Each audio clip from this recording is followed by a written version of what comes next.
ಮೊದಲಿಗೆ ನಿಮ್ಮೆಲ್ಲರ ಅಚ್ಚುಮೆಚ್ಚಿನ ಪತ್ರಿಜಿಯವರಿಗೂ, ನನ್ನ ಪ್ರೀತಿಯ ಗುರುಗಳಾದ ಪತ್ರಿಜಿಯವರಿಗೂ, ಅವರ ಧರ್ಮಪತ್ನಿಯಾದ ಸ್ವರ್ಣಮಾಲ ಅಮ್ಮನವರಿಗೂ, ಈ ಪ್ರಕೃತಿ ಮಾತೆಗೂ, ಭೂತಾಯಿಗೂ, ನನ್ನ ಎಲ್ಲಾ ಆತ್ಮ ಬಂಧುಗಳಿಗೂ, ವೃಂದಕ್ಕೂ, ಋಷಿ ವೃಂದಕ್ಕೂ ನನ್ನ ಅನಂತವಾದ ಧನ್ಯವಾದಗಳು ಹೇಳ್ತಿದ್ದೀನಿ. Thank you, thank you, thank you. Yes masters, ಮತ್ತೊಮ್ಮೆ ನನಗೆ ಈ ವೇದಿಕೆ ಇನ್ನೊಂದು ಅವಕಾಶವನ್ನು ಕೊಟ್ಟಿದೆ ನನ್ನ ಜ್ಞಾನವನ್ನ ಹಂಚಿಕೊಳ್ಳೋದಿಕ್ಕೆ. ಅದಕ್ಕೆ ನಾನು ಗುರುಜಿಯವರಿಗೂ, ಅಶ್ವಿನಿ ಮೇಡಮ್ಗೂ ಬಹಳ ಕೃತಜ್ಞನಾಗಿರ್ತೀನಿ ಅಂತ ಹೇಳಕ್ಕೆ ಇಷ್ಟಪಡ್ತೀನಿ. Thank you Guruji, thank you Ashwini ma'am, thank you. Masters, ಈ ದಿನ ನಾನು ತೆಗೆದುಕೊಂಡಂತಹ ಒಂದು ಸಬ್ಜೆಕ್ಟ್ ಯಾವುದು ಅಂದ್ರೆ ವಿಜಯಕ್ಕೆ. ಸ್ವಲ್ಪ ನಿಮ್ದು ಇದು ಫೇಸ್ ಮೇಲ್ ಮಾಡ್ಕೊಳ್ಳಿ ಸ್ವಲ್ಪ.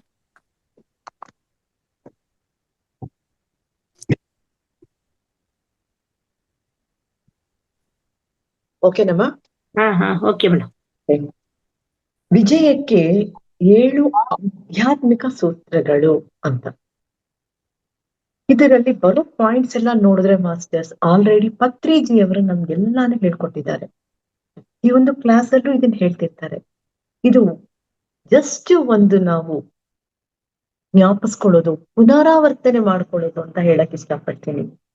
ಇದನ್ನ ದೀಪಕ್ ಚೋಪ್ರಾ ಅನ್ನೋಂತಹ ಒಬ್ಬರ ಆಧ್ಯಾತ್ಮಿಕ ಅವರು 7 ಸ್ಪಿರಿಚುವಲ್ ಲಾಸ್ ಆಫ್ ಸಕ್ಸಸ್ ಅನ್ನೋ ಪುಸ್ತಕವನ್ನು ತೆಲುಗಿನಲ್ಲಿ ಅನುರಾಧ ಮೇಡಮ್ ಅವರು ಟ್ರಾನ್ಸ್ಲೇಟ್ ಮಾಡಿದ್ದಾರೆ.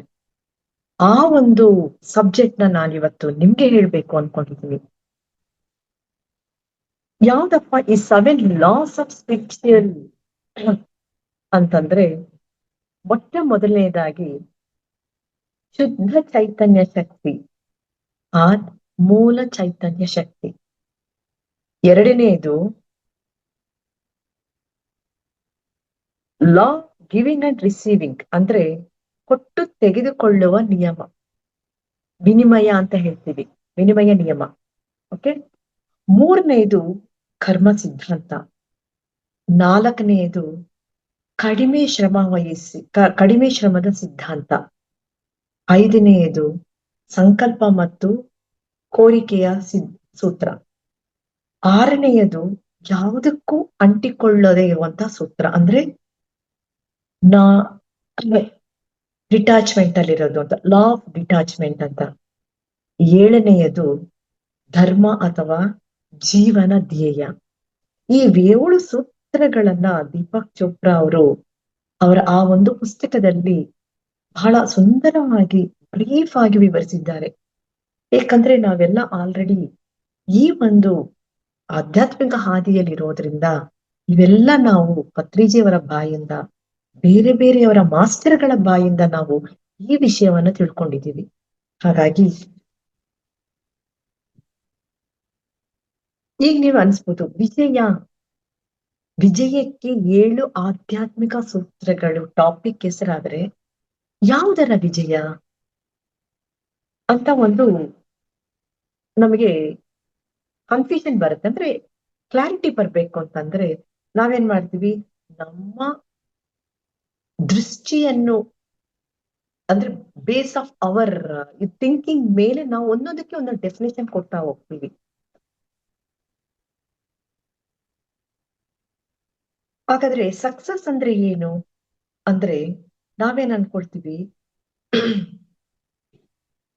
ಒಂದು ಎಕ್ಸಾಮ್ ಬರಿತೀವಿ, ಅದ್ರಲ್ಲಿ ನಾವು ಪಾಸ್ ಆದ್ರೆ ಸಕ್ಸಸ್ ಆದ್ರೆ ಅನ್ಕೊಳ್ತೀವಿ.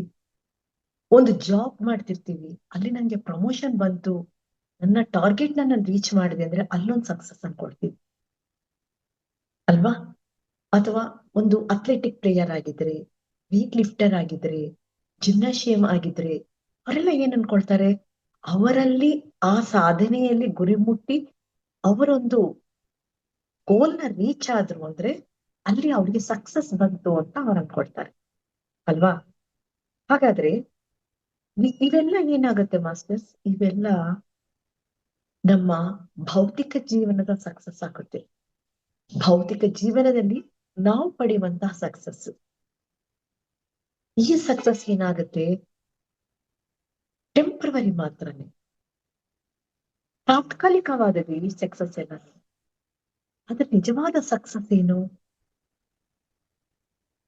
ನಾವು ಈ ಭೂ ಪ್ರಪಂಚದಲ್ಲಿ ಪೂರ್ಣಾತ್ಮನಿಂದ ಅಂಶಾತ್ಮಗಳಾಗಿ ನಾವು ಜನ್ಮ ತಳೆದಿದ್ದೀವಿ ಅಂದ್ರೆ ಈ ನಮ್ಮ ಲೈಫ್ ನ ಒಂದು ಉದ್ದೇಶ ಅನ್ನೋದು ಇರುತ್ತೆ ಅಲ್ವಾ?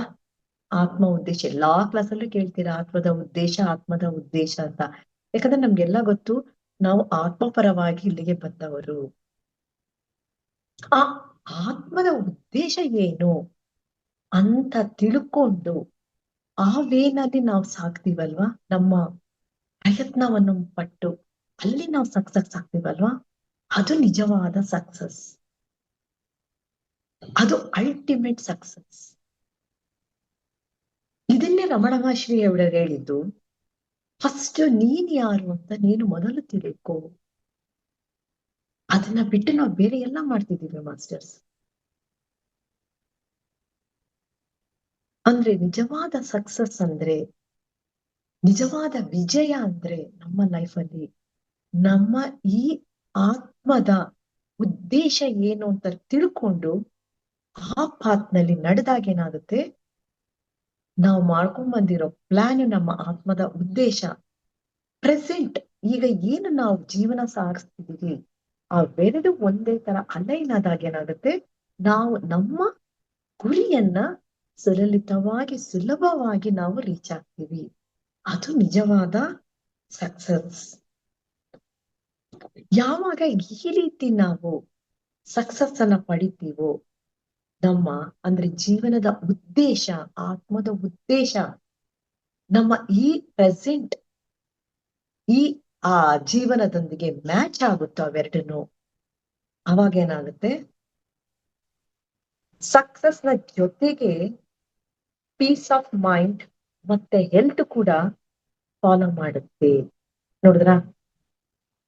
ಯಾಕಂದ್ರೆ ನಮ್ಮ ಜೀವನದ ಉದ್ದೇಶ ಏನಂತ ತಿಳ್ಕೊಳ್ಳೋದೇನೆ ನಾವ್ ಏನೇನೋ ಓಡ್ತಿದ್ರೆ ನಾವು ಗುರಿಯನ್ನ ತಲುಪಕ್ ಸಾಧ್ಯನೇ ಇಲ್ಲ ಮಾಸ್ಟರ್. ಆ ಒಂದು ಆತ್ಮದ ಉದ್ದೇಶದ ಗುರಿಯನ್ನ ನಾವು ತಲುಪಬೇಕಂದ್ರೆ ಫಸ್ಟ್ ಅದರ ಬಗ್ಗೆ ನಾವು ತಿಳ್ಕೊಳ್ತಾ ಹೋಗ್ಬೇಕು. ಹಾಗೆ ಆ ನಮ್ಮ ಆತ್ಮದ ಉದ್ದೇಶ ಗುರಿ ತಲುಪಬೇಕು ಅಂದ್ರೆ ಈ 7 ಸೂತ್ರಗಳನ್ನ ನಾವು ನಮ್ಮ ಲೈಫ್ ಅಲ್ಲಿ ಅಳವಡಿಸ್ಕೊಳ್ತಾ ಹೋಗ್ಬೇಕು. ಹಾಗಾಗಿ ಮೊದಲನೇದಾಗಿ ಶುದ್ಧ ಚೈತನ್ಯ ಶಕ್ತಿ. ಮಾಸ್ಟರ್ಸ್, ಎಲ್ರು ನಾವು ಈ ಫೀಲ್ಡ್ ಅಲ್ಲಿ ಇದೀವಿ ಅಂದ್ರೆ, ಆಧ್ಯಾತ್ಮಿಕ ಫೀಲ್ಡ್ ಅಲ್ಲಿ ನಿಮ್ಗೆಲ್ರಿಗೂ ಗೊತ್ತೇ ಶುದ್ಧ ಚೈತನ್ಯ ಶಕ್ತಿ ಅಂದ್ರೆ ಏನು ಅಂತ.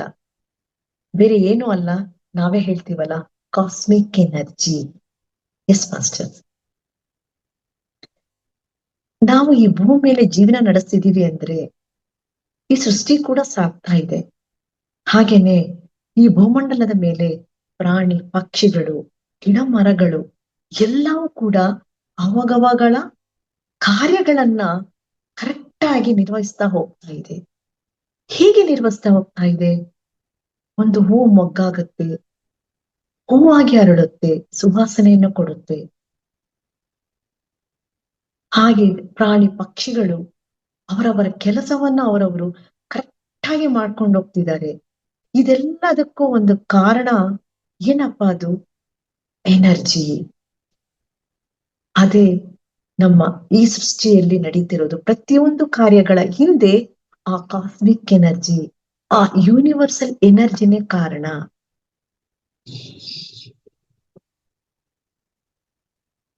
ಇವಾಗ ನಾವು ಇವುಗಳ ಬಗ್ಗೆ ಗಮನ ಹರಿಸ್ತೀವಿ, ಪೂರ್ತಿ ಹೇಗ್ ನಡೀತಿದೆ, ಈ ಎನರ್ಜಿಯಿಂದ ನಡೀತಿದೆ ಅಂದಾಗ ಆ ಎನರ್ಜಿಯು ಸಹ ನನ್ನಲ್ಲೇ ಇದೆ ಅನ್ನೋದೊಂದು ಯಾವಾಗ ನಾವು ತಿಳ್ಕೊಂಡ್ಬಿಡ್ತೀವೋ, ನಾವ್ ಈ ವೇನಲ್ಲಿ ಯಾವ ಆಧ್ಯಾತ್ಮಿಕದ ಉದ್ದೇಶವನ್ನ ನಾವು ತಿಳ್ಕೊಳಕ್ ಇಲ್ಲಿ ಬಂದಿದೀವೋ ಅದ್ರಲ್ಲಿ ನಾವು 50% ರೀಚ್ ಆದಾಗೆ ಲೆಕ್ಕ ಮಾಸ್ಟರ್ಸ್. ಯಾಕಂದ್ರೆ ಈ ಭೂಮಿ ಮೇಲೆ ಬರೋಕ್ಕಿಂತ ಮುಂಚೆನೆ ಎಲ್ಲಾ ತರಹ ಎನರ್ಜಿ ನಮ್ಮ ಒಳಗಡೆ ಇದೆ. ಈ ಒಂದು ಮಾಯಾಲೋಕದಲ್ಲಿ ನಾವು ಸಿಲುಕೊಂಡು ನಮ್ಮ ಮುಖದ ಮೇಲೆ ನಾವು ಈ ಮೈಂಡ್, ಈ ಇಂಟೆಲೆಕ್ಚುಯಲ್, ಈ ಬುದ್ಧಿವಂತಿಕೆ, ಈ ಮನಸ್ಸು ಅನ್ನೋ ಒಂದು ಮುಸುಕನ್ನ ಹಾಕೊಂಡು ಬಂದ್ಬಿಡ್ತೀವಿ. ಈ ಮಾಯಾಲೋಕದಲ್ಲಿ ನಾವು ಸಿಕ್ಕಾಕೊಂಡು ನಮ್ಮ ಆತ್ಮದ ಉದ್ದೇಶವನ್ನ ನಾವು ಮರ್ತು ಬಿಟ್ಟಿರ್ತೀವಿ. ಯಾವಾಗ ನಾವು ಈ ಧ್ಯಾನಕ್ಕೆ ಬರ್ತೀವೋ, ಈ ಧ್ಯಾನದಿಂದ ಜ್ಞಾನ ಪಡ್ಕೊಳ್ತೀವೋ, ಆವಾಗ ಆ ಮುಸುಗಳು ಒಂದೊಂದೇ ಸರಿಸ್ತಾ ಹೋಗ್ತೀವಿ. ಆವಾಗ ನಾವೇನ್ ಮಾಡ್ತೀವಿ, ನಮ್ಮ ಆತ್ಮದ ಉದ್ದೇಶದ ಪರವಾಗಿ ಸಾಧನೆಯನ್ನ ಮಾಡ್ತೀವಿ. ಹಾಗಾದ್ರೆ ಈ ಶುದ್ಧ ಚೈತನ್ಯ ಶಕ್ತಿಯನ್ನು ನಾವು ಪಡಿಬೇಕು ಅಂತಂದ್ರೆ ಇದರಲ್ಲೂ 4 ಟಿಪ್ಸ್ ನ ಹೇಳ್ತಾರೆ ದೀಪಕ್ ಚೋಪ್ರಾ ಅವರು. ಯಾವ್ದಪ್ಪ ಆ ಟಿಪ್ಸು? ಮೊಟ್ಟ ಮೊದಲನೇದಾಗಿ ಮೌನ. ನಿಮ್ಗೆಲ್ರಿಗೂ ಗೊತ್ತಿದೆ ಮೌನ ಎಷ್ಟು ಪವರ್ಫುಲ್ ಅಂತ. ಅನಾವಶ್ಯಕವಾಗಿ ಮಾತನಾಡಿದಾಗ ಏನಾಗುತ್ತೆ, ನಾವು ಧ್ಯಾನದಿಂದ ಪಡೆದಂತಹ ಶಕ್ತಿ ಲಾಸ್ ಆಗ್ತಾ ಹೋಗುತ್ತೆ. ಯಾವಾಗ ನಾವು ಮೌನದಲ್ಲಿ ಇರ್ತೀವಿ ಆವಾಗ ಆ ಶುದ್ಧ ಚೈತನ್ಯ ಶಕ್ತಿಯ ಜೊತೆಗೆ ನಾವು ಅಟ್ಯಾಚ್ ಆಗಿರ್ತೀವಿ, ಹೊಂದಾಣಿಕೆ ಇರುತ್ತೆ. ಫಸ್ಟ್ ಮೌನ ಅಂದ ತಕ್ಷಣ ನಾವು ಬಾಹ್ಯ ಮೌನವನ್ನ ಆಚರಿಸ್ತೀವಿ. ಆಮೇಲೆ ಏನಾಗುತ್ತೆ, ಹೋಗ್ತಾ ಹೋಗ್ತಾ ಅಂತರ್ಮೌನ ಕೂಡ ನಾವು ಅಭ್ಯಾಸವನ್ನು ಮಾಡ್ತಾ ಹೋಗ್ಬೇಕು. ಯಾವಾಗ ನಾವು ಅಂತರ ಮೌನದಲ್ಲಿದ್ದಾಗ ಆ ಶುದ್ಧ ಚೈತನ್ಯ ಶಕ್ತಿಯನ್ನು ಈಸಿಯಾಗಿ ಪಡಿಬಹುದು ನಾವು.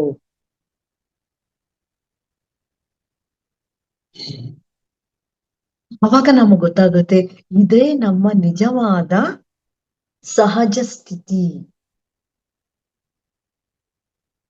ಅವಾಗ ಈ ನಮ್ಮ ಆತ್ಮನೇ ಒಂದು ಶುದ್ಧ ಚೈತನ್ಯ ಶಕ್ತಿ ಅಂತ ನಾವು ಅಂದ್ಕೊಂಡು ಅದರೊಂದಿಗೆ ನಾವು ಕನೆಕ್ಟ್ ಆಗ್ತಾ ಹೋಗ್ತೀವಿ.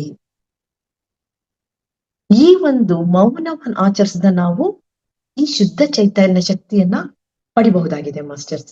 ನೆಕ್ಸ್ಟ್ 2ನೇ ಟಿಪ್ ಯಾವ್ದು ಹೇಳಿದ್ದಾರೆ ಅಂದ್ರೆ ಸರ್, ಧ್ಯಾನ. ನಮ್ಗೆಲ್ರಿಗೂ ಗೊತ್ತಿದೆ ಧ್ಯಾನ ಮಾಡಿದ್ರೆ ನಾವು ಆ ಕಾಸ್ಮಿಕ್ ಎನರ್ಜಿನ ಅತಿ ಹೆಚ್ಚಾಗಿ ಪಡ್ಕೋಬಹುದು. ಯಾವಾಗ ಧ್ಯಾನ ಮಾಡ್ತೀವೋ ಆ ಶುದ್ಧ ಚೈತನ್ಯ ಶಕ್ತಿಯಾದ ಎಕ್ಸ್ಪೀರಿಯನ್ಸ್ ನಮ್ಗಾಗುತ್ತೆ. ಇಡೀ ದಿನ ಲವಲವಿಕೆಯಿಂದ ಇರ್ತೀವಿ. ಅವಾಗ ನಮ್ಗೆ ಗೊತ್ತಾಗುತ್ತೆ, ಯಾಕಂದ್ರೆ ನಾವೆಲ್ಲ ಧ್ಯಾನಿಗಳು. ಧ್ಯಾನ ಮಾಡಿ ಆ ಕಾಸ್ಮಿಕ್ ಎನರ್ಜಿಯನ್ನು ನಾವು ಪಡ್ಕೊಳ್ತಾ ಹೋಗ್ತೀವಿ. ಯಾವಾಗ ಆ ಕಾಸ್ಮಿಕ್ ಎನರ್ಜಿಯನ್ನು ನಾವು ಪಡ್ಕೊಳ್ತೀವೋ, ನಾನು ಹೇಳಿದ್ದಲ್ಲ, ಈ ನಮ್ಮ ಸೋಲ್ಗೆ ಏನಾಗುತ್ತೆ, ಬಾಡಿ ಮೈಂಡ್ ಮತ್ತೆ ಇಂಟೆಲೆಕ್ಚುಯಲ್ ಇವೆಲ್ಲ ಮುಸುಕಾಗಿರುತ್ತೆ. ಆ ಒಂದೊಂದೇ ಮುಸುಕನ್ನ ನಾವು ತರಿಸ್ತಾ ಹೋಗ್ತೀವಿ ಧ್ಯಾನದಿಂದ. ಯಾವಾಗ ಅತಿಯಾದ ಕಾಸ್ಮಿಕ್ ಎನರ್ಜಿ ನಮ್ಮ ದೇಹದೊಳಗೆ ಪ್ರವೇಶ ಮಾಡುತ್ತೋ ಎಲ್ಲಾ ಕಡೆ ಇರುವಂತಹ ಬ್ಲಾಕ್ಗಳು, ಎಲ್ಲೆಲ್ಲಿ ಬ್ಲಾಕ್ಗಳಿರುತ್ತೋ ಅದೆಲ್ಲ ಬ್ಲಾಕ್ಗಳೆಲ್ಲ ನಿರ್ಮೂಲನ ಆಗ್ತಾ ಹೋಗುತ್ತೆ. ಆ ಬ್ಲಾಕ್ಗಳೇ ನಮ್ಗೆ ಕೆಲವೊಂದು ಸಲ ಅನಾರೋಗ್ಯಗಳಾಗಿ ಕಾಡಕ್ಕೆ ಶುರುವಾಗುತ್ತೆ.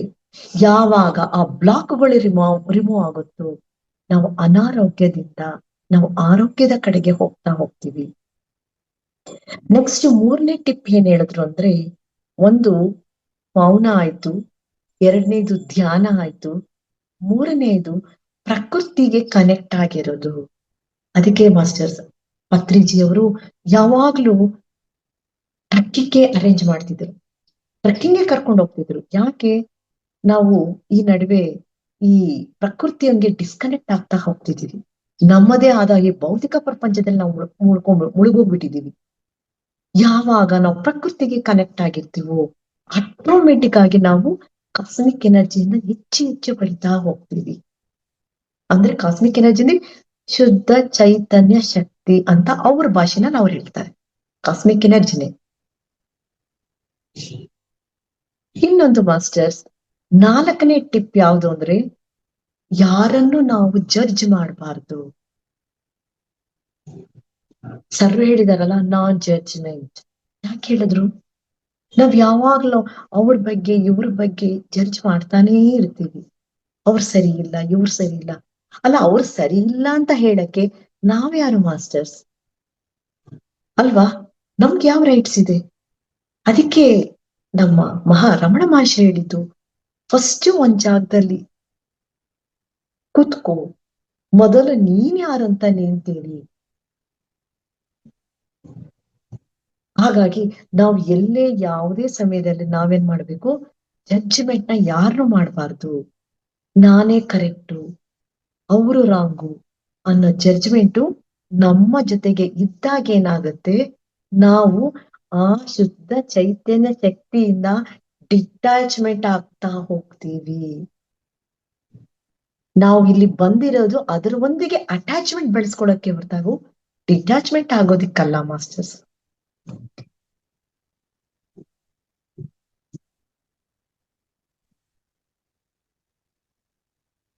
ಯಾಕಂದ್ರೆ ಯಾವಾಗ ನಾವು ಇವೆಲ್ಲವನ್ನು ಮರೆತು ಆ ಶುದ್ಧ ಚೈತನ್ಯ ಶಕ್ತಿಯೊಂದಿಗೆ ನಾವು ಅಟ್ಯಾಚ್ ಆಗ್ತೀವೋ,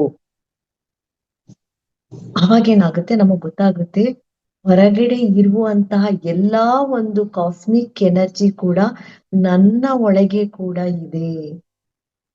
ಪಂಚಭೂತಗಳಿಂದ ಈ ಸೃಷ್ಟಿ ಆಗಿದೆ ಎಂದಾಗ ನನ್ನ ಒಳಗೂ ಕೂಡ ಆ ಪಂಚಭೂತಗಳು ಇದೆ ಅನ್ನೋ ಒಂದು ಅರಿವು ನಾವು ಬೆಳೆಸ್ಕೊಳ್ತಾ ಹೋಗ್ತೀವಿ. ಎಲ್ಲಾ ಸೃಷ್ಟಿಯಲ್ಲಿರೋ ಎಲ್ಲಾ ಕ್ವಾಲಿಟೀಸ್ ಕೂಡ ನನ್ನಲ್ಲಿದೆ, ಅದನ್ನ ನಾನು ಹೊರಗೆ ತೆಗೆದು ಅದರೊಂದಿಗೆ ನನ್ನ ಜೀವನವನ್ನ ನಡೆಸ್ಬೇಕು. ಈ ತರ ಮಾಡ್ತಾ ಹೋದಾಗ ಏನಾಗುತ್ತೆ, ನಾವು ಆ ಶುದ್ಧ ಚೈತನ್ಯ ಶಕ್ತಿಗೆ ಅಟ್ಯಾಚ್ ಆಗ್ತೋ, ಅದಕ್ಕೆ ನಾವು ಕನೆಕ್ಟ್ ಆಗ್ತೀವಿ. ಯಾವಾಗ ನಾವು ಬೇರೆಯವ್ರನ್ನ ಜಡ್ಜ್ ಮಾಡ್ತೀವೋ, ನಮ್ಮಲ್ಲಿ ಈಗೋ ಬರುತ್ತೆ, ನಾನೇ ಸುಪೀರಿಯರ್, ನಾನೇ ಕರೆಕ್ಟ್ ಅಂತ. ಯಾವಾಗ ಆಧ್ಯಾತ್ಮಿಕದಲ್ಲಿ ನಮಗೆ ಈಗೋ ಬರುತ್ತೋ, ನಾವು ಆ ಕಾಸ್ಮಿಕ್ ಎನರ್ಜಿಯಿಂದ, ಆ ಯೂನಿವರ್ಸ್ ಇಂದ ಡಿಟ್ಯಾಚ್ಮೆಂಟ್ ಆಗ್ತಾ ಹೋಗ್ತೀವಿ. ಅದಕ್ಕೆ ಯಾರನ್ನು ಯಾವುದೇ ಕಾರಣಕ್ಕೂ ನಾವು ಜಡ್ಜ್ ಮಾಡಬಾರದು. ಇದಿಷ್ಟು ಶುದ್ಧ ಚೈತನ್ಯ ಶಕ್ತಿಯೊಂದಿಗೆ ನಾವು ಹೇಗೆ ಅದನ್ನ ಪಡ್ಕೊಂಡು ಈ ನಮ್ಮ ವಿಜಯದ ಹಾದಿಯ ಕಡೆಗೆ ಹಾಕ್ಬೋದು ಅನ್ನೋದಕ್ಕೆ ಈ 4 ಟಿಪ್ಸ್ ನ ಹೇಳಿದ್ದಾರೆ. ಈಗ ಆ 7ರಲ್ಲಿ ಸೂತ್ರದಲ್ಲಿ 2ನೇ ಸೂತ್ರ law of giving and receiving, ಕೊಟ್ಟು ತೆಗೆದುಕೊಳ್ಳುವ ಒಂದು ನಿಯಮ. ನಾವು ಕರೆಕ್ಟ್ ಆಗಿ ಯೋಚನೆ ಮಾಡಿದ್ರೆ ಮಾಸ್ಟರ್ಸ್, ಪ್ರಕೃತಿಯಲ್ಲಿ ನಡೀತಿರೋದೇ ಅದು, ಕೊಟ್ಟು ತೆಗೆದುಕೊಳ್ಳುವ ನಿಯಮ. ಒಂದು ವೃಕ್ಷ ನೋಡಿ, ಅದು ನಮ್ಗೆ ಆಮ್ಲಜನಕವನ್ನ ಕೊಡುತ್ತೆ, ನಾವು ಹೊರಗೆ ಬಿಟ್ಟಂತಹ ಇಂಗಾಲದ ಡೈಆಕ್ಸೈಡ್ ಅನ್ನ ತಗೊಳುತ್ತೆ ಅಲ್ವಾ? ಪ್ರತಿಯೊಂದ್ರಲ್ಲೂ ಅಷ್ಟೇ ಕೊಟ್ಟು ತೆಗೆದುಕೊಳ್ಳುವ ಒಂದು ವಿನಿಮಯ ಇರ್ಬೇಕು, ಆವಾಗ್ಲೂ ಪ್ರಕೃತಿಯಲ್ಲಿ ಬ್ಯಾಲೆನ್ಸ್ ಆಗ್ತು. ಹಾಗೇನೆ ಇನ್ನೊಂದು ಯಾವ್ದಪ್ಪ ಅಂದ್ರೆ ಹಣದ ವಿಷಯಕ್ಕೆ ಬರೋಣ ಅಲ್ವಾ. ಹಣದ ವಿಷಯಕ್ಕೆ ಬಂದಾಗ ಇದನ್ನು ಅಷ್ಟೇ ಪತ್ರಿಜಿಯವರು ಅದೇ ಹೇಳುದು, ನಾವು ಕೊಡ್ತಾ ಹೋದಷ್ಟು ನಮ್ಮಲ್ಲಿ ಹೆಚ್ಚಾಗ್ತಾ ಹೋಗುತ್ತೆ. ಪಂಚಿತೆ ಪೆಂಚ ಪಡುತ್ತದೆ, ಯಾವಾಗ ಹಂಚುತ್ತಾ ಹೋಗ್ತೀವೋ ಅದು ಹೆಚ್ಚಾಗ್ತಾ ಹೋಗುತ್ತೆ. ಈ ಹಣನೂ ಅಷ್ಟೇನೆ.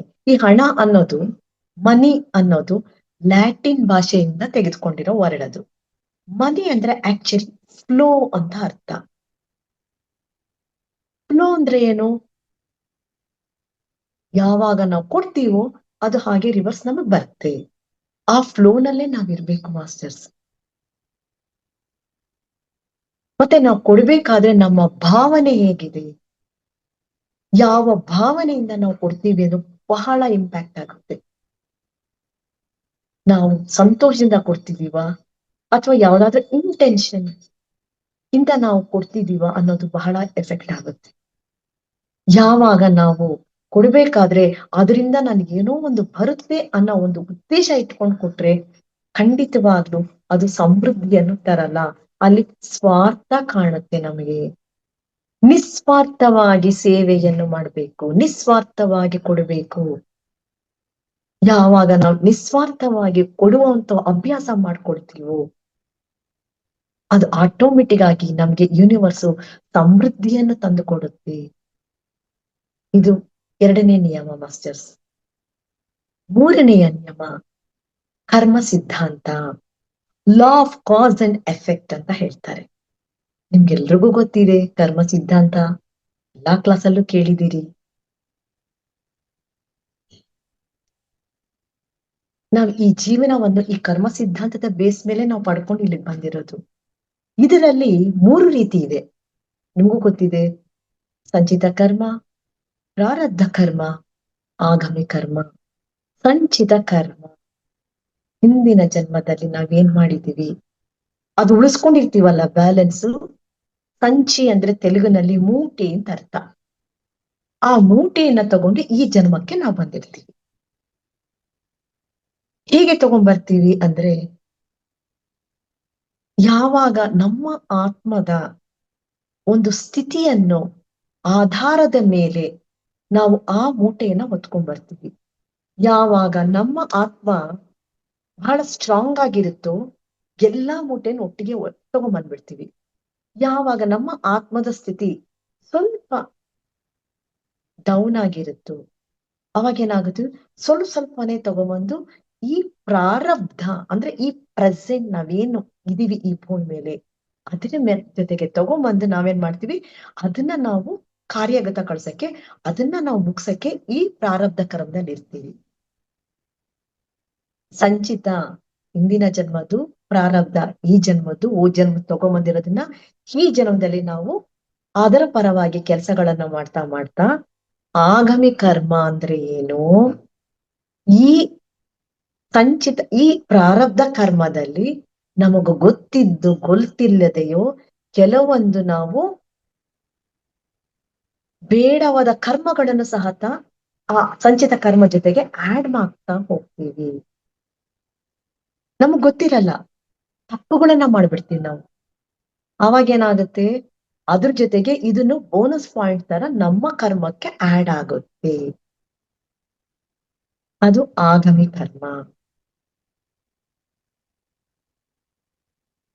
ಯಾಕಂದ್ರೆ ಈ ನಾವು ಮಾಯಾ ಪ್ರಪಂಚಕ್ಕೆ ಸಿಕ್ಕಿ ಹೊಸ ಕರ್ಮಗಳನ್ನು ಹಳೆಯ ಕರ್ಮಗಳ ಜೊತೆಗೆ ನಾವು ಆಡ್ ಮಾಡ್ಕೊಂಡು ಹೋಗ್ತೀವಿ. ಯಾಕಂದ್ರೆ ಈ ಸೋಲ್ಗೆ ಒಂದು ಫ್ರೀ ವೀಲ್ ಅಂತ ಇರುತ್ತೆ ಮಾಸ್ಟರ್ಸ್. ಈ ಫ್ರೀ ವೀಲ್ ಅಲ್ಲಿ ಬ್ರೆತ್ ಮತ್ತೆ ಡೆತ್, ಹುಟ್ಟು ಮತ್ತೆ ಸಾವು ಸೈಕಲ್ ಇದ್ದೇ ಇರುತ್ತೆ. ನಾವು ನಮ್ಮ ಪ್ರಯಾಣ ಧ್ಯಾನ ಸಾಧನೆಯಲ್ಲಿ ಬಂದಾಗ ಜಾಗರೂಕತೆಯಿಂದ ಆ ಕರ್ಮಗಳ ಬಗ್ಗೆ ನಮ್ಮ ಗಮನವನ್ನು ಹರಿಸಿದಾಗ, ನಾವು ಈ ಪ್ರಾರಬ್ಧ ಕ್ರಮದಲ್ಲಿದ್ದಾಗ ಹೆಜ್ಜೆ ಇಡ್ಬೇಕಾದ್ರೆ ಬಹಳ ಜಾಗರೂಕತೆಯಾಗಿ ಹೆಜ್ಜೆ ಇಡ್ತೀವಿ. ಯಾಕಂದ್ರೆ ನಮಗ್ ಗೊತ್ತಿದೆ, ನಾವು ಈ ಜನ್ಮ ತೆಗೆದುಕೊಂಡು ಬಂದಿರೋದೇನೆ ನಮ್ಮ ಸಂಚಿತ ಕರ್ಮಗಳನ್ನ ಕ್ಲಿಯರ್ ಮಾಡ್ಕೊಳಕ್ಕೋಸ್ಕರ, ಮತ್ತೆ ಆಡ್ ಮಾಡ್ಕೊಳಕ್ ಅಲ್ಲ ಅನ್ನೋ ಒಬ್ಬ ಅರಿವು ನಮ್ಮಲ್ಲಿ ಬರುತ್ತೆ. ಅದಕ್ಕೆ ಪತ್ರಿಜಿಯವರು ಹೇಳಿದ್ದು ಧ್ಯಾನ ಮಾಡಿ ಧ್ಯಾನ ಮಾಡಿ ಅಂತ.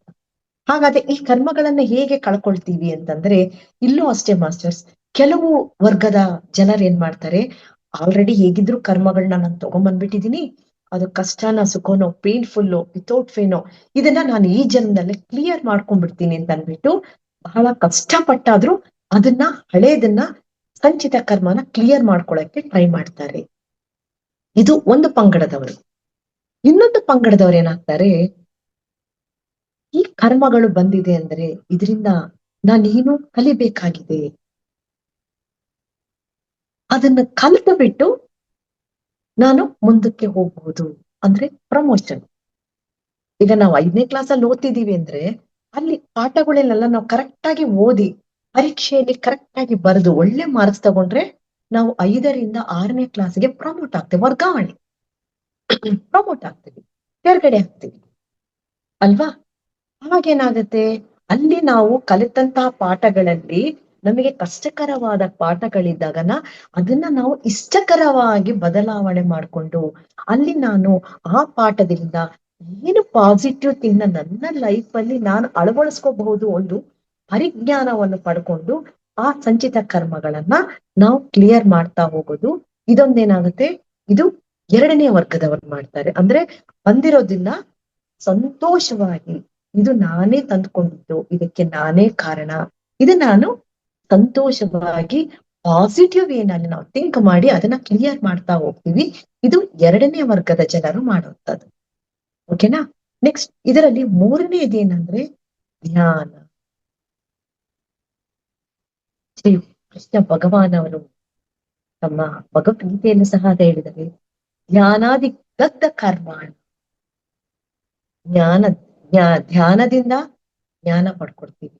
ಆ ಜ್ಞಾನದಿಂದ ಏನಾಗುತ್ತೆ, ನಮ್ಮ ಕರ್ಮಗಳನ್ನ ನಾವು ಕಳ್ಕೊಂಡು ಹೋಗ್ತಾ ಇರ್ತೀವಿ. ಯಾವಾಗ ಧ್ಯಾನ ಮಾಡ್ತೀವೋ, ಜ್ಞಾನ ಪಡಿತೀವೋ, ನಮಗ್ ಗೊತ್ತಾಗುತ್ತೆ ನಾನು ಏನ್ ಮಾಡ್ಬೇಕು, ಏನ್ ಮಾಡಬಾರದು ಅನ್ನೋ ಒಂದು ಅರಿವು ನಮ್ಮಲ್ಲಿ ಬಂದಾಗ ಸರಿಯಾದ ಕರ್ಮಗಳನ್ನೇ ಮಾಡಿ ನಮ್ಮ ಹಿಂದಿನ ಕರ್ಮಗಳನ್ನ ಕ್ಲಿಯರ್ ಮಾಡ್ತಾ ಹೋಗ್ತೀವಿ. ಇದು 3ನೇ ಪಾಯಿಂಟ್. 4ನೇ point, law of list effort. ಅಂದ್ರೆ ಮಾಸ್ಟರ್, ಅತಿ ಕಡಿಮೆ ಶ್ರಮ ಸಿದ್ಧಾಂತ. ಏನಪ್ಪಾ ಇದು ಅತಿ ಕಡಿಮೆ ಸಿದ್ಧಾಂತ ಅಂದ್ರೆ? ಹೆಚ್ಚು ಕಡಿಮೆ ಸಮಯದಲ್ಲಿ ಹೆಚ್ಚು ಸಾಧನೆಯನ್ನು ಮಾಡುವುದು. ಹೇಗೆ ಅಂದ್ರೆ, ಕಡಿಮೆ ಸಮಯದಲ್ಲಿ ಹೆಚ್ಚು ಸಾಧನೆ ಮಾಡಿ ನಾನ್ ಫಸ್ಟ್ ಪಾಯಿಂಟ್ ಹೇಳಿದಲ್ಲ, ಆ ಶುದ್ಧ ಚೈತನ್ಯ ಶಕ್ತಿಗೆ ನಾವು ಕನೆಕ್ಟ್ ಆಗಬಹುದು. ಹೇಗೆ ಅಂತಂದ್ರೆ, ಇದರಲ್ಲೂ ಕೂಡ ಒಂದು ಟಿಪ್ ಹೇಳಿದ್ದಾರೆ, ಒಂದು ಪ್ರೇಮದಿಂದ ನಾವು ಅತಿ ಹೆಚ್ಚು ಶ್ರಮ ವಹಿಸಬೇಕಾಗಿಲ್ಲ ಮಾಸ್ಟರ್ಸ್.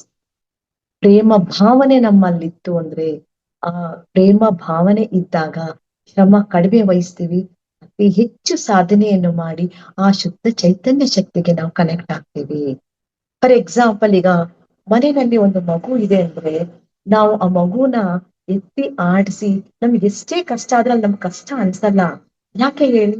ಆ ಮಗುವಿನ ಬಗ್ಗೆ ನಮಗೆ ಇರುವ ಪ್ರೇಮ ಭಾವನೆ. ಯಾವಾಗ ಪ್ರೇಮ ಭಾವನೆ ನಮ್ಮಲ್ಲಿರುತ್ತೋ, ನಾವು ಮಾಡುವ ಕೆಲಸಗಳು ಅತಿ ಸುಲಭವಾಗಿ, ಆನಂದದಾಯಕವಾಗಿ ನಾವು ಮಾಡಿ ಮುಗಿಸ್ತೀವಿ. ಯಾವಾಗ ನಾವು ಆನಂದವಾಗಿ ಆ ಕೆಲಸ ಮಾಡ್ತೀವೋ, ನಮ್ಗೆ ಆ ಕೆಲಸ ನಮ್ಗೆ ಕಷ್ಟ ಅನ್ಸಲ್ಲ, ಬಹಳ ಇಷ್ಟಪಟ್ಟು ಮಾಡ್ತೀವಿ. ಯಾವಾಗ ಇಷ್ಟಪಟ್ಟು ಆ ಕೆಲಸ ಮಾಡ್ತೀವೋ, ನಮಗೆ ಆ ಕೆಲಸದ ಬಗ್ಗೆ ಕಿರಿಕಿರಿ ಅನ್ನಿಸ್ದೇನೆ ಒಂದು ಸಹನೆಯನ್ನು ನಾವು ಬೆಳೆಸ್ಕೊಡ್ತೀವಿ. ಸಹನೆಯಿಂದ ನಾವು ಕೆಲಸ ಮಾಡ್ದಾನ ಹೇಗಾಗುತ್ತೆ, ನಿಮ್ಗೂ ಗೊತ್ತಿದೆ, ಪ್ರೀತಿ ಭಾವನೆ ಸಹನೆ ಇದ್ದಾಗ ನಮ್ಮ ಮೈಂಡು ಪೀಸ್ ಆಫ್ ಮೈಂಡ್ ಇಂದ ಇರುತ್ತೆ, ಆರಾಮದಾಯಕವಾಗಿರುತ್ತೆ. ಆ ಸಮಯದಲ್ಲಿ ನಾವ್ ಏನೇ ಒಂದು ಒಂದು ಕೆಲಸವನ್ನು ತೆಗೆದುಕೊಂಡ್ರು, ಒಂದು ಕೆಲಸದ ಬಗ್ಗೆ ನಾವು ಯೋಚಿಸಿದ್ರು, ಸರಿಯಾದ ಆಲೋಚನೆಯನ್ನು ಮಾಡು, ಸರಿಯಾದ ಕಾರ್ಯವನ್ನು ನಿರ್ವಹಿಸಕ್ಕೆ ಈಸಿ ಆಗುತ್ತೆ. ಆವಾಗ ನಮ್ಗೇನಾಗುತ್ತೆ, ಇವೆಲ್ಲ ಇದ್ದಾಗ ಸಕಾರಾತ್ಮಕ ಭಾವನೆಗಳು ನಮ್ಮಲ್ಲಿ ಬರುತ್ತೆ. ಇಂಥವದೆಲ್ಲ ಪಡ್ಕೋಬೇಕು ಅಂದ್ರೆ ಶ್ರಮ ವಹಿಸಬೇಕಾಗಿಲ್ಲ ಮಾಸ್ಟರ್ಸ್. ಯಾವಾಗ ನಮ್ಗ್ ಪ್ರೀತಿ ಇಲ್ಲ ಅಂದ್ರೆ, ಆ ಕೆಲಸ ಮಾಡ್ಬೇಕಾದ್ರೆ ನಮ್ಗೇನಾಗುತ್ತೆ, ಅಬ್ಬಾ ನಾನ್ ಮಾಡ್ಬೇಕಲ್ಲ, ಕಷ್ಟ ಅಲ್ವಾ ಅಂತಂದಾಗ ಏನಾಗುತ್ತೆ, ತುಂಬಾ ಎಫರ್ಟ್ ಹಾಕ್ಬೇಕಾಗತ್ತೆ. ಅಲ್ಲಿ ನಮ್ಮ ಶ್ರಮ ಅನಾವಶ್ಯಕವಾಗಿ ಖರ್ಚಾಗ್ತಾ ಹೋಗುತ್ತೆ. ಹಾಗಾಗಿ ನಾವ್ ಯಾವಾಗ್ಲೂ ಅಷ್ಟೇನೆ, ಶ್ರಮ ಇರ್ಬೇಕಾದ್ರೆ, ನಾವು ಪ್ರೀತಿಯಿಂದ ಇರ್ಬೇಕಾದ್ರೆ ಎಂತಹ ಕೆಲಸ ಬೇಕಾದ್ರೂ ನಾವು ಈಸಿಯಾಗಿ ಮಾಡ್ಬೋದು. ಅಲ್ಲಿ 100 ಅಲ್ಲ, 200% ಎಫರ್ಟ್ ನಮ್ಮ ಸಕ್ಸಸ್ ನಮಗೆ ಸಿಗುತ್ತೆ. ಯಾಕಂದ್ರೆ ಅಲ್ಲಿ ಆನಂದದಾಯಕವಾದ ಕೆಲಸವನ್ನ ನಾವು ಮಾಡ್ತಾ ಹೋಗ್ತೀವಿ. ಕೆಲವೊಮ್ಮೆ ಮಾಸ್ಟರ್ಸ್ ಇನ್ನೊಂದ್ಸಲ ಏನಾಗುತ್ತೆ ಅಂದ್ರೆ, ನಾವು ಟ್ರಾಫಿಕ್ ಅಲ್ಲಿ ಇರ್ಬೇಕಾದ್ರೆ ಏನಾಗುತ್ತೆ, ಟ್ರಾಫಿಕ್ ನ ನೋಡ್ತೀವಿ, ಕಿರಿಕಿರಿ ಆಗುತ್ತೆ, ಅಯ್ಯೋ ಈ ಟ್ರಾಫಿಕ್ ಇಂದ ಯಾವಾಗಪ್ಪ ಬಿಡಿಸ್ಕೋಬೇಕು ಅಂತ. ಬಟ್ ಅಲ್ಲೇನಾಗುತ್ತೆ, ಒಂದು ಸ್ವೀಕೃತ ಭಾವ ನಿಮ್ಮಲ್ಲಿದ್ದಾಗ, ಆಸ್ ಇಟ್ ಇಸ್ ಪರಿಸ್ಥಿತಿ ಹೇಗಿದೆಯೋ ಅದನ್ನ ನೀವು ಅಕ್ಸೆಪ್ಟ್ ಮಾಡ್ಕೊಂಡಾಗ, ಅಲ್ಲಿ ನಮ್ಗೆ ಕಿರಿಕಿರಿ ಅನ್ನೋ ಭಾವನೆ ಉಂಟಾಗಲ್ಲ. ಹೌದು, ಟ್ರಾಫಿಕ್ ಇದೆ, ಮುಗಿಯುತ್ತೆ, ಹೋಗೋಣ. ಆ ಸಮಯ ಸಿಕ್ಕಿದಾಗ ಒಂದು 5 ನಿಮಿಷನೋ 10 ನಿಮಿಷನೋ ನಾವು ಧ್ಯಾನಸ್ಥರಾಗ್ತೀವಿ. ಅಲ್ಲೂ ಸಹ ನಮ್ಮ ಮೈಂಡ್ ಕೂಲ್ ಆಗುತ್ತೆ, ಆ ಕಿರಿಕಿರಿಯಿಂದ ನಾವು ಹೊರಗಡೆ ಬರ್ತೀವಿ. ಯಾವಾಗ ನಾವು ಪ್ರೇಮದಿಂದ ಮತ್ತೆ ಈ ಸಹನ ಒಂದು ಭಾವನೆಯನ್ನು, ಅಕ್ಸೆಪ್ಟೆನ್ಸ್ ಭಾವನೆ ನಮ್ಮಲ್ಲಿ ಬರುತ್ತೋ, ಆವಾಗ ಆಟೋಮೆಟಿಕ್ ಆಗಿ ಅತಿ ಹೆಚ್ಚು ರೆಸ್ಪಾನ್ಸಿಬಿಲಿಟಿ ನಾವು ತಗೊಳ್ತಾ ಹೋಗ್ತೀವಿ. ಅವಾಗ ಏನಾಗುತ್ತೆ, ಆತ್ಮಸ್ಥೈರ್ಯ ನಮ್ಮಲ್ಲಿ ಬರುತ್ತೆ, ನಾನ್ ಮಾಡಬಹುದು ಈ ಕೆಲ್ಸಾನ ಅಂತ. ಈ ಪ್ರೇಮ, ಸಹನೆ, ಅಕ್ಸೆಪ್ಟೆನ್ಸ್ ಮತ್ತೆ ರೆಸ್ಪಾನ್ಸಿಬಿಲಿಟಿ ಯಾವಾಗ ನಮ್ಮಲ್ಲಿ ನಾವು ರೂಢಿಸ್ಕೊಳ್ತೀವೋ, ಆಟೋಮೆಟಿಕ್ ಆಗಿ ಆ ಶುದ್ಧ ಚೈತನ್ಯ ಶಕ್ತಿಗೆ ನಾವು ಕನೆಕ್ಟ್ ಆಗ್ತಾ ಹೋಗ್ತೀವಿ. ಇದು ಅತಿ ಕಡಿಮೆ ಒಂದು ಶ್ರಮವನ್ನು ವಹಿಸಿ ಅತಿ ಹೆಚ್ಚು ನಾವು ಸಾಧನೆಯನ್ನು ಮಾಡೋದಕ್ಕೆ ಈ ಒಂದು 4ನೇ ಟಿಪ್ಪು ದೀಪಕ್ ಚೋಪ್ರಾ ಅವರು ಹೇಳಿದ್ದಾರೆ. ನೆಕ್ಸ್ಟ್ 5ನೇದು ಸಂಕಲ್ಪ ಮತ್ತು ಕೋರಿಕೆಯ ಸೂತ್ರ, law of intention and deserve. ಕೋರಿಕೆ ಅಂದ್ರೆ ಏನ್ ಮಾಸ್ಟರ್ಸ್? ಎಲ್ಲಿಂದ ಬರುತ್ತೆ ಈ ಕೋರಿಕೆ? ಈ ಕೋರಿಕೆ ನಮ್ಮ ಆತ್ಮದಿಂದಾನೇ ಬರುತ್ತೆ. ಆತ್ಮದಿಂದ ಕೋರಿಕೆ ಬಂದಿದೆ ಅಂದಾಗ ಈ ಕೋರಿಕೆಯನ್ನು ನಾವೇ ತೆಗೆದುಕೊಂಡು ಬಂದಿರುತ್ತೇವೆ. ಯಾವಾಗ ಈ ಕೋರಿಕೆ ನಮ್ಮ ಆತ್ಮದಿಂದ ಹುಟ್ಟಿದೆ ಅಂದಾಗ ಆ ಕೋರಿಕೆಯನ್ನ ತೀರ್ಸ್ಕೊಳ್ಳುವಂತ ಸಾಮರ್ಥ್ಯ ಕೂಡ ನನ್ನಲ್ಲೇ ಇದೆ. ಇದು ಸ್ಪಿರಿಚುವಲ್ ಟ್ಯಾಬ್ಲೆಟ್ ಅಲ್ಲಿ ಒಂದು ಪಾಯಿಂಟ್ ಇದೆ. ಆತ್ಮಶಕ್ತಿ ಇಲ್ಲದೆ ಆ ಕೋರಿಕೆ ಯಾವುದು ನಮ್ಮ ಮುಂದೆ ಬರೋದಿಲ್ಲ. ಅದರ ಶಕ್ತಿ ನಮ್ಮಲ್ಲಿದೆ ಅನ್ನೋದಕ್ಕೋಸ್ಕರನೇ ಆ ಕೋರಿಕೆ ನನ್ನ ಮುಂದೆ ಬರುತ್ತೆ. ಯಾಕಂದ್ರೆ ನಾವು ಈ ಜನ್ಮ ತೆಗೆದುಕೊಂಡು ಬಂದಿದ್ದೀವಿ ಅಂದ್ರೆ ಉದ್ದೇಶಗಳನ್ನ ಪೂರ್ತಿ ಮಾಡಲು ನಾವು ಎಷ್ಟೋ ಜನ್ಮಗಳನ್ನು ಪಡ್ಕೊಂಡ್ ಬರ್ತಿರ್ತೀವಿ ಮಾಸ್ಟರ್ಸ್. ಯಾವಾಗ ನಾವು ಈ ಆತ್ಮ ಕೋರಿಕೆಗಳನ್ನ ನಾವು ತೀರ್ಸ್ಕೋಬೇಕು ಅಂತಂದ್ರೆ ನಮ್ಮ ಆತ್ಮ ಒಂದು ಡಿವೈನ್ ಕ್ವಾಲಿಟಿ ಇದೆ ಅಂತ ನಮ್ಗೆ ಅರ್ಥ ಆಗುತ್ತೆ. ನಮ್ಮ ಈ ಕೋರಿಕೆಗಳನ್ನು ನಾವು ನಮ್ಮ ಶಕ್ತಿ ಸಾಮರ್ಥ್ಯದಿಂದಲೇ ನಾವು ತೀರಿಸ್ಕೋಬಹುದು. ಈಗ ನಾವು ತೀರ್ಸ್ಕೊಳ್ತೀವಿ. ಈಗೆಲ್ಲ ನೀವ್ ಹೇಳ್ತೀವಿ ಸಂಕಲ್ಪ ಧ್ಯಾನ ಮಾಡಿ, ಸಂಕಲ್ಪ ಧ್ಯಾನ ಮಾಡಿ ಅಂತ ಅಲ್ವಾ? ಸಂಕಲ್ಪ ಧ್ಯಾನ ಮಾಡಿದಾಗ ನಮ್ಮ ಕೋರಿಕೆಗಳು, ನಮ್ಮ ಇಚ್ಛೆಗಳು ಪೂರೈಸುತ್ತೆ ಅಂತ ಹೇಳ್ತೀವಿ. ಯಾವಾಗ ನಾವು ಧ್ಯಾನದಲ್ಲಿ ಕುಳಿತುಕೊಂಡು ನಾವು ಥಾಟ್ಲೆಸ್ ಮೈಂಡ್ಗೆ ಹೋದಾಗ ಆಲೋಚನೆಗಳನ್ನೆಲ್ಲ ಬದಿಗೊತ್ತಿ ನಿರ್ವಿಲ ಆಲೋಚನೆಗಳಿಂದ ನಾವು ಧ್ಯಾನವನ್ನು ಅಲ್ಲಿ ನಾವು ಸಂಕಲ್ಪವನ್ನು ಇಟ್ಟಾಗ ಏನಾಗುತ್ತೆ, ಅದು ಆದಷ್ಟು ಬೇಗ ಈ ಯೂನಿವರ್ಸ್ಗೆ ಕರೆಕ್ಟ್ ಆಗಿ ಆ ನಮ್ಮ ಸಂಕಲ್ಪ ಏನಾಗುತ್ತೆ ಈಡೇರಿಕೆ ಆಗುತ್ತೆ. ಇಲ್ಲಿ ಎಕ್ಸಾಂಪಲ್ ಒಂದು ಏನ್ ಹೇಳ್ತಾರೆ ಮಾಸ್ಟರ್ಸ್, ತಿಳಿಯಾದ ಕೊಳ ಇರುತ್ತೆ. ತಿಳಿಯಾದ ಕೊಳ ಅಂದ್ರೆ ಹೇಗಿರುತ್ತೆ? ಶುದ್ಧವಾಗಿರುತ್ತೆ, ನಿರ್ಮಲವಾಗಿರುತ್ತೆ. ಯಾವುದೇ ಒಂದು ಶಬ್ದ ಏನಿಲ್ಲದ್ರೆ ತಿಳಿಯಾಗಿ ತಟಸ್ಥವಾಗಿರುತ್ತೆ. ಅಲ್ಲಿ ಒಂದು ಸಣ್ಣ ಕಲ್ಲು ಹಾಕಿದಾಗ ಏನಾಗುತ್ತೆ, ಅಲ್ಲಿ ತರಂಗಗಳು ಏರ್ಪಡುತ್ತೆ. Round round round round round ತರಂಗಗಳು ಏರ್ಪಡುತ್ತೆ. ಕರೆಕ್ಟ್ ಅಲ್ವಾ? ಆ ತರಂಗಗಳು ಯಾವಾಗಿಂದ ಬಂದು ಕಲ್ಲಿಸಿದಾಗ ಅಲ್ಲಿರುವಂತಹ ಒಂದು ಶಕ್ತಿಯಿಂದ, ಕಾಸ್ಮಿಕ್ ಎನರ್ಜಿಯಿಂದ ಆ ತರಂಗಗಳು ಎಲ್ತು. ಹಾಗೇನೆ ಧ್ಯಾನದಲ್ಲಿ ನಾವು ಮೌನದಲ್ಲಿ ಇದ್ದಾಗ ಆ ನಮ್ಮ ಒಂದು ಕೋರಿಕೆ ಎನ್ನುವ ಒಂದು ಕಲ್ಲನ್ನ ನಾವು ಧ್ಯಾನ ಸ್ಥಿತಿಯಲ್ಲಿದ್ದ ಆ ಕೊಳದಲ್ಲಿ ಹಾಕಿದಾಗ ಅಲ್ಲೇನಾಗುತ್ತೆ, ತರಂಗಗಳು ಏರ್ಪಟ್ಟು ಆ ತರಂಗಗಳು ನಮ್ಮ ಯೂನಿವರ್ಸ್ಗೆ ಕನೆಕ್ಟ್ ಆಗಿ ನಮ್ಮ ಕೋರಿಕೆಗಳು ಈಡೇರಲ್ಪಡುತ್ತೆ. ಮತ್ತೆ ಕೋರಿಕೆ ಅಂದ್ರೆ ಹೇಗಿರ್ಬೇಕು ಮಾಸ್ಟರ್ಸ್? ಇಲ್ಲೂ ಅಷ್ಟೇನೆ, ಯಾವುದೇ ತರಹದ ಸ್ವಾರ್ಥಪರವಾದ ಕೋರಿಕೆ ಇರಬಾರದು. ಯೂನಿವರ್ಸ್ಗೆ, ಈ ಪ್ರಕೃತಿಗೆ ನಾನೇನಾದ್ರೂ ಮಾಡ್ತೀನಿ ಅನ್ನೋ ಒಂದು ಕೋರಿಕೆಯನ್ನು ನಾವು ಇಟ್ಟಾಗ ಏನಾಗುತ್ತೆ, ಆದಷ್ಟು ಬೇಗ ಅದು ಮ್ಯಾನಿಫೆಸ್ಟ್ ಆಗುತ್ತೆ. ಅಂಥ ಕೋರಿಕೆಗಳು ನಮ್ಮದಾಗ್ಬೇಕು. ಇಲ್ಲಿ ಸ್ವಾರ್ಥಪರವಾದ ಕೋರಿಕೆಗಳನ್ನು, ನಾನ್ ಚೆನ್ನಾಗಿರ್ಬೇಕು, ನನಗೊಂದು ಗಾಡಿ ಬೇಕು, ಒಂದು ಬಂಗ್ಲೆ ಬೇಕು, ಈ ತರ ಕೋರಿಕೆ ಅಂದ್ರೆ ಅದಲ್ಲ ಮಾಸ್ಟರ್ಸ್. ನಾವೆಲ್ಲ ಧ್ಯಾನಿಗಳು, ನಿಸ್ವಾರ್ಥವಾಗಿ ಸೇವೆ ಮಾಡ್ತಿದೀವಿ. ನಿಸ್ವಾರ್ಥ ಭಾವನೆ ನಮ್ಮಲ್ಲಿದ್ದಾಗ ಏನಾಗುತ್ತೆ, ಅಲ್ಲಿ ಸ್ವಾರ್ಥಪರತೆಗೆ ದಾರಿನೇ ಇರೋದಿಲ್ಲ. ಅವಾಗೇನಾಗುತ್ತೆ, ನಿಸ್ವಾರ್ಥವಾಗಿ ಸೇವೆ ಮಾಡಿದಾಗ ನಾವು ಆ ಯೂನಿವರ್ಸ್ಗೆ ಕನೆಕ್ಟ್ ಆದಾಗ ಆ ಕಾಸ್ಮಿಕ್ ಎನರ್ಜಿ ಅಂದ್ರೆ ಶುದ್ಧ ಚೈತನ್ಯ ಶಕ್ತಿಗೆ ನಾವು ಕನೆಕ್ಟ್ ಆಗೋಗ್ತೀವಿ. ಇದು 5ನೇದು. 6ನೇದು ಲಾ ಆಫ್ ಡಿಟ್ಯಾಚ್ಮೆಂಟ್. ಎಲ್ರಿಗೂ ಗೊತ್ತಿದೆ ಅಲ್ಲ, ಆಧ್ಯಾತ್ಮಿಕದಲ್ಲಿ ನಾವು ಲೋಟಸ್ನ, ತಾವರೆ ಹೂವನ್ನ ಎಲ್ಲದಕ್ಕೂ ಎಕ್ಸಾಂಪಲ್ ಆಗಿ ಕೊಡ್ತೀವಿ. ದಿ ಬೆಸ್ಟ್ ಎಕ್ಸಾಂಪಲ್ ತಾವರೆ ಹೂ. ಅದು ಆಧ್ಯಾತ್ಮಿಕದ ಪ್ರತೀಕ. ತಾವರೆ ಹೂ ಹೇಗಿರುತ್ತೆ? ಅದರ ಎಲೆ ಮೇಲೆ ನೀರ್ ಬಿದ್ದಾಗ ಏನಾಗುತ್ತೆ? ಅಂಟುಕೊಳ್ಳುತ್ತ? ಅದು ಇಲ್ಲ, ನೀರಿರುತ್ತೆ, ಬಟ್ ಈ ತರ ಶೇಕ್ ಆಗಿ ನೀರು ಜಾರೋಗ್ಬಿಡುತ್ತೆ. ನಾವು ಅಷ್ಟೇನೆ ಈ ಭೂಮಿಯ ಮೇಲೆ ಜನ್ಮ ತಗೊಂಡು ಬಂದಿದ್ದೀವಿ ಅಂದ್ರೆ ಯಾವುದೇ ವಿಷಯದಲ್ಲಿ, ಯಾವುದೇ ವ್ಯಕ್ತಿಯೊಂದಿಗೆ ಆಗ್ಲಿ, ಯಾವುದೇ ವಸ್ತುಗಳ ಮೇಲೆ ಆಗ್ಲಿ, ನಾವು ಅಟ್ಯಾಚ್ಮೆಂಟ್ ನ ಇಟ್ಕೋಬಾರ್ದು. ಡಿಟ್ಯಾಚ್ಮೆಂಟ್ ಅಲ್ಲಿ ಇರ್ಬೇಕು. ಎಕ್ಸಾಂಪಲ್ ಮಾಸ್ಟರ್ಸ್, ನಾವೆಲ್ಲಾದ್ರೂ ಟ್ರಿಪ್ ಹೋಗ್ತೀವಿ ಅನ್ಕೊಳ್ತೀವಿ, ನಮ್ಗೆ ಏನೇನ್ ಬೇಕೋ ಎಲ್ಲಾನು ನಾವು ಅರೇಂಜ್ ಮಾಡ್ಕೊಳ್ತೀವಿ ಟ್ರಿಪ್ ಹೋಗ್ಬೇಕಾದ್ರೆ, ಅಲ್ವಾ? ನಮ್ಮ ಮನಸ್ಥಿತಿ ಹೇಗಿರ್ಬೇಕು? ನನಗೆ ಟ್ರಿಪ್ಪಿಗೆ ಹೋಗಕ್ಕೆ ಇದು ಬೇಕು ಅಂತ ನಾವ್ ಅನ್ಕೊಂಡಾಗ ಅದಿದ್ರೆ ನಾನು ಟ್ರಿಪ್ಗೆ ಹೋಗೋದು, ಇಲ್ಲ ಅಂದ್ರೆ ಆ ಟ್ರಿಪ್ ಸಕ್ಸಸ್ ಆಗಲ್ಲ ಅನ್ನೋ ಒಂದು ಭಾವನೆ ನಮ್ಮಲ್ಲಿ ಬರಬಾರ್ದು.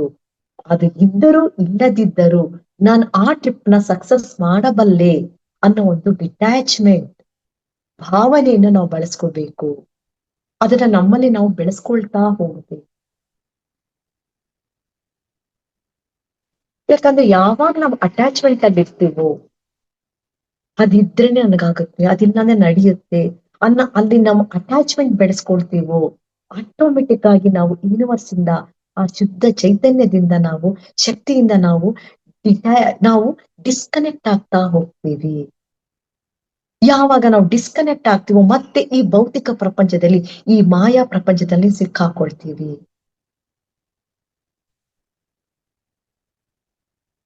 ಮತ್ತೆ ಇನ್ನೊಂದು ಮಾಸ್ಟರ್ಸ್, ನಾವ್ ಅನ್ಕೊಳ್ತೀವಿ ಈ ಜೀವನದಲ್ಲಿ ನಾವು ನಡೆಸ್ಬೇಕಂದ್ರೆ ಏನ್ ಸೆಕ್ಯೂರಿಟಿ ಅಂತ ನಮಗ್ ನಾವು ಕ್ವಶನ್ ಮಾಡ್ಕೋಬೇಕು. ನಾವೇನಂತೀವಿ ಯೂಶಲಿ ಎಲ್ರು, ಓಹೋ ನನ್ನ ಈ ಜೀವನ ನಡಿಬೇಕು ಅಂದ್ರೆ ನನಗೆ ಇಂಪಾರ್ಟೆಂಟ್ ಆಗಿ ಬೇಕಾಗಿರೋದು ಹಣ. ಆ ಹಣ ಎಂಬ ಮಾಯ ಪ್ರಪಂಚದಲ್ಲಿ ನಾವು ಸಿಕ್ಕಾಕೊಂಡು ಎಲ್ರು ನಾವು ಅದೇ ವೇನೆಲ್ಲ ಯೋಚನೆ ಮಾಡಕ್ ಶುರು ಮಾಡ್ಬಿಟ್ಟಿರ್ತೀವಿ. ಹಣ ಮುಖ್ಯ ಅಲ್ಲ ಮಾಸ್ಟರ್ಸ್. ಹಣ ಇವತ್ತಿರುತ್ತೆ ನಾಳೆ ಹೋಗುತ್ತೆ. ಇದಕ್ಕೆ ಒಂದು ಎಕ್ಸಾಂಪಲ್ ಏನು ಅಂದ್ರೆ ಮಾಸ್ಟರ್ಸ್, ಕೋವಿಡ್ ಬಂತು, ಜ್ಞಾಪಕ ಇದೆಯಾ?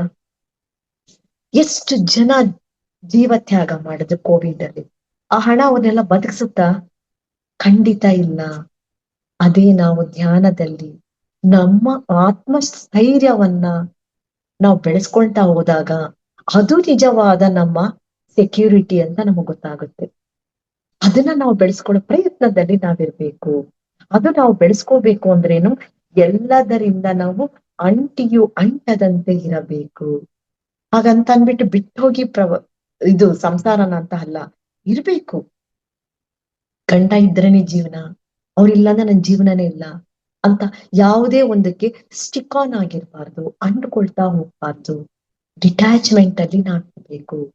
ತಾವರೆಯ ಎಲೆಯ ಮೇಲಿನ ನೀರಿನ ಬಿಂದುವಿನಂತೆ ನಮ್ಮ ಈ ಜೀವನ ನಡೆಸ್ಬೇಕು.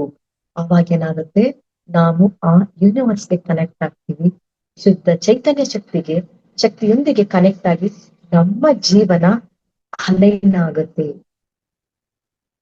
ನೆಕ್ಸ್ಟ್ ಏಳನೆಯದು ಹೊಟ್ಟೆ ಕೊನೆಯದು ಧರ್ಮ ಅಥವಾ ಜೀವನ ಧ್ಯೇಯ.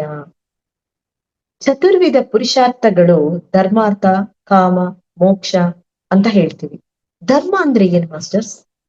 ನಮ್ಮ ಜೀವನದ ಉದ್ದೇಶವನ್ನು ಅರಿತುಕೊಂಡು ಅದಕ್ಕೆ ಕನೆಕ್ಟ್ ಆಗಿ ಅದರೊಂದಿಗೆ ಜೀವನವನ್ನು ನಡೆಸುವುದೇ ಧರ್ಮ.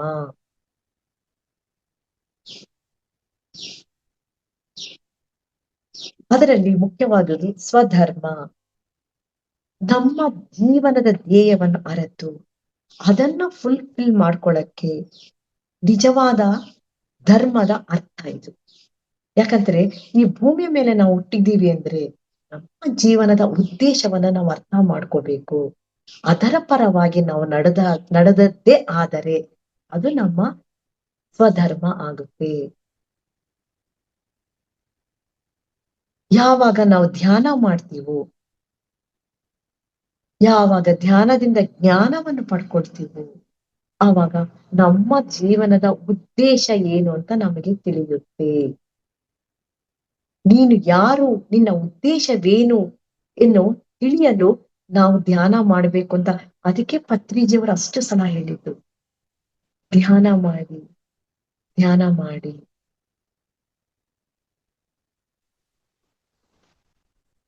ಧ್ಯಾನದಿಂದ ನಮ್ಮ ಲೈಫ್ ನ ಪರ್ಪಸ್ ನಾವು ತಿಳ್ಕೊಂಡು ಈ ಜನ್ಮದಲ್ಲಿ ಈ ನಮ್ಮ ಲೈಫ್ ನ ಪರ್ಪಸ್ ನ ಫುಲ್ಫಿಲ್ ಮಾಡ್ಕೊಂಡು ನಮ್ಮ ಧ್ಯೇಯದೊಂದಿಗೆ ನಾವು ಮ್ಯಾಚ್ ಆಗ್ತಾ ಹೋಗ್ತೀವಿ. ನಮ್ಮ ಆತ್ಮದ ಪ್ಲಾನ್ ಏನಿದೆ ಅದನ್ನ ನಾವು ತಿಳ್ಕೊಳ್ತೀವಿ. ಯಾವಾಗ ನಮ್ಮ ಆತ್ಮದ ಪ್ಲಾನ್ ಉದ್ದೇಶ ನಮಗ್ ಅರ್ಥ ಆಗುತ್ತೋ,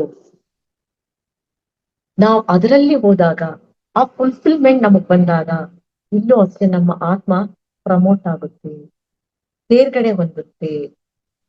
ನಾ ಹೇಳಿದ್ನಲ್ಲ 5ನೇ ಕ್ಲಾಸ್ ಇಂದ 6ನೇ ಕ್ಲಾಸ್ ಅಂತ, ಅದೇ ತರ ನಮ್ಮ ಆತ್ಮ ಏನಾಗುತ್ತೆ, ಒಂದು ಸ್ಟೆಪ್ ಮೇಲೆ ಹೋಗುತ್ತೆ. ಮೇಲೆ ಹೋಗುತ್ತೆ ಅಂದ್ರೆ ಏನು, ನಮ್ಮ ಆತ್ಮದ ಬೆಳವಣಿಗೆ ಆಗುತ್ತೆ. ಅಂದ್ರೆ ನಮ್ಮ ಆತ್ಮದ ಸ್ಥಿತಿ ಏನಾಗುತ್ತೆ, ಪುರೋಗಮನದ ಸ್ಥಿತಿಯಲ್ಲಿ ನಾವು ಮೇಲ್ಗಡೆ ಇರ್ತೀವಿ. ನಾವೆಲ್ಲ ಬಂದಿರೋದು ಅದಕ್ಕೆ ಮಾಸ್ಟರ್. ನಮ್ಮ ಆತ್ಮದ ಬೆಳವಣಿಗೆಗೋಸ್ಕರನೇ ನಾವು ಈ ಭೂಮಿಯ ಮೇಲೆ ನಾವು ಜೀವನವನ್ನು ಪಡ್ಕೊಂಡಿದ್ದೀವಿ. ಅದರ ಪರವಾದ ಉದ್ದೇಶವಾದ ಕಾರ್ಯಗಳನ್ನ ನಾವು ಮಾಡ್ತಾ ಹೋದಾಗ ಆ ಶುದ್ಧ ಚೈತನ್ಯಕ್ಕೆ ನಾವು ಕನೆಕ್ಟ್ ಆಗಿ ನಮ್ಮ ಜೀವನದಲ್ಲಿ ಸಕ್ಸಸ್ ಅನ್ನೋದನ್ನ ನಾವು ಕಾಣಿಸ್ತೀವಿ.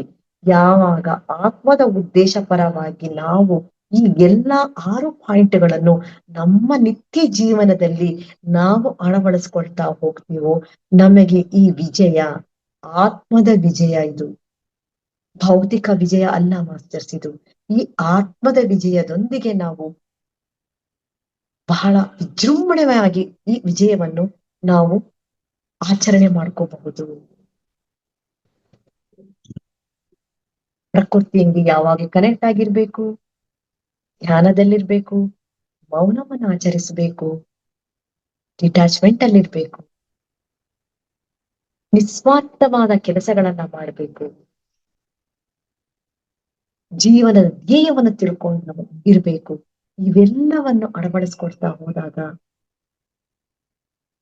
ನಾವು ವಿಜಯ ಹಾದಿಯಲ್ಲಿ ವಿಜೃಂಭಿಸ್ತೀವಿ. ಇದನ್ನ ನಮ್ಮ ದೀಪಕ್ ಚೋಪ್ರಾ ಅವರು ಬರೆದಂತಹ ಅವರ 7 ಸ್ಪಿರಿಚುವಲ್ ಲಾ ಆಫ್ ಸಕ್ಸಸ್ ಅನ್ನೋ ಬುಕ್ನಲ್ಲಿ ಬಹಳ ವಿಸ್ತಾರವಾಗಿ ಹೇಳಿದ್ದಾರೆ. ಯಾಕಂದ್ರೆ ನನಗೆ ಟೈಮ್ ಬಹಳ ಕಡಿಮೆ ಇದೆ, ಅಷ್ಟು ವಿಸ್ತಾರವಾಗಿ ಹೋಗಕ್ಕಾಗ್ತಿಲ್ಲ. ಯಾಕಂದ್ರೆ ನಮ್ಮ ಜೀವನಕ್ಕೆ ಒಂದು ಕ್ಲಾರಿಟಿ ಬೇಕು ಅಂದ್ರೆ ಈ 7 ಸೂತ್ರಗಳನ್ನ ನಮ್ಮ ಜೀವನದಲ್ಲಿ ನಾವು ಮರೆಯದೆ ಅಳವಡಿಸ್ಕೊಳ್ತಾ ಹೋಗ್ಬೇಕು. ನಮ್ಮ ಆಲೋಚನೆಗಳು ಸಹಿತ ಬದಲಾಗ್ತಾ ಹೋಗುತ್ತೆ. ಯಾವಾಗ ಆಲೋಚನೆಗಳು ಬದಲಾಗುತ್ತೋ ಕರ್ಮಗಳು ಬದಲಾಗುತ್ತೆ. ಸರಿಯಾದ ಕರ್ಮಗಳನ್ನು ಮಾಡಿದಾಗ ಸರಿಯಾದ ಫಲಗಳು ನಮ್ಮದಾಗುತ್ತೆ. ಎಸ್ ಮಾಸ್ಟರ್ಸ್ ಅಂತ ಹೇಳ್ತಾ ಈ ನನಗೆ ಒಂದು ಕೊಟ್ಟಂತಹ ಸೆಷನ್ ಅನ್ನು ಕಂಪ್ಲೀಟ್ ಮಾಡ್ತಿದ್ದೀನಿ. Thank you, thank you, thank you, thank you masters.